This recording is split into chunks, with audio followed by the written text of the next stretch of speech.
వరుసగా ఫ్లాప్స్ వస్తే కానీ రవితేజకి అసలు విషయమేంటో బోధపడలేదండి. కలిసొచ్చింది కదా అని మా సినిమాలు చేసుకుంటూ వెళ్ళిపోయారు. కానీ వర్కౌట్ కాలేదు. ట్రాక్ రికార్డ్ బాగుందని ఫ్యామిలీ సినిమా చేస్తే అది కూడా కలిసి రాలేదు. దాంతో ఇకపై పూర్తిగా ట్రాక్ మార్చేయాలి అని ఫిక్స్ అయిపోయారు మాస్ రాజా. ఫ్యూచర్ సినిమాల కోసం తనని తాను కొత్తగా మార్చేసుకుంటున్నారు. మరి హిట్ కోసం రవితేజ ఏం చేస్తున్నారో చూసేయండి.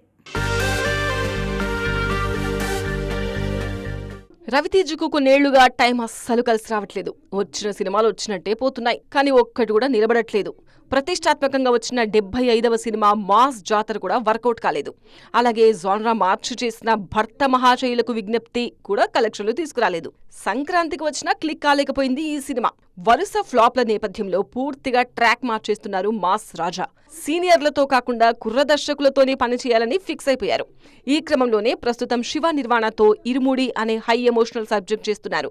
యాక్షన్ నేపథ్యంలో సాగే తండ్రి కూతుళ్ల కథ ఇది.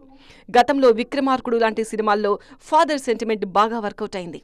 సరిపద శనివారం ఫేమ్ వివేకాత్రేయతోనూ ఓ సినిమాకు ఓకే చెప్పారు రవితేజ. బాలయ్య కోసం అనుకున్న కథ కాస్త మాస్ రాజా చేతిలోకి వచ్చినట్టు తెలుస్తోంది. రాజరాజ చోరా, స్వాగ్ ఫేమ్ హసిద్ గోలీతో కూడా రవితేజ సినిమా ఫైనల్ అయ్యేలా ఉంది. ఈ రెండూ పూర్తిగా భిన్నంగా సాగే కథలే. మొత్తానికి కుర్ర దర్శకులైనా రవితేజ ఇమేజ్ను పర్ఫెక్ట్గా వాడుకుంటారేమో చూడాలి.